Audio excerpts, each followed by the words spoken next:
Go ahead, Oh, Ward. good then. Most of my working career I spent in the hardware industry, working for various companies. And one of the companies I worked for was a company called Belknap, and they were a hardware wholesaler in Louisville, Kentucky, and they were known as the largest independent wholesaler for hardware in the United States. They had a building right downtown on the river, and it was a big old 11-story thing. It had 600 employees in it, and just built sometime in the 1800s.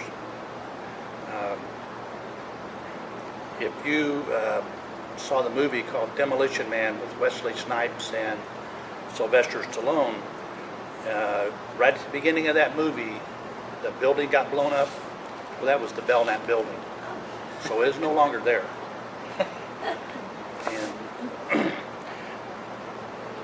while I was working for them, I discovered from my father that he had also worked for Belknap when he was 17 years old, just prior to his enlisting in the Army for World War II. And he spent just several months working for him. But he had a foreman, a supervisor over him that knew his background, which was he grew up on a farm in the middle of Kentucky, and my grandfather raised cows and grew tobacco. So my father always had a ready supply of something to chew or something to smoke. And this guy kind of took advantage of that knowledge, and every time he saw my dad, he would ask him for a chaw of tobacco. A chaw is just a little piece big enough to chew on for a while. After a while, my dad got kind of tired of this and decided he wasn't going to supply this guy's chewing tobacco all the time. So he saved a little piece, a little chaw, and had it wrapped in cellophane paper and kept it in his pocket. And one day he saw the supervisor go into the men's room, so he just followed him right in. Back in those days, in the 40s, they had the urinals were just those long troughs, and all the guys kind of lined up and did their business.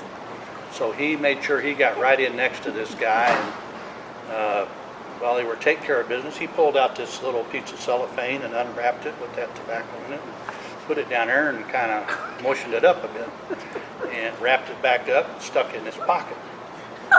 And got done and went on out, and the supervisor, he was kind of shocked at what he had seen. He couldn't believe it. And so he catches up to my dad, and he said, excuse me, he said, what were you doing in there? What was that all about? And my dad innocently looked at him and just said, well, didn't you realize that's how I keep it moist?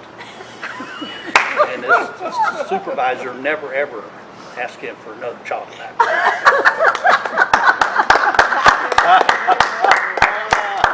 Let it sink in, people.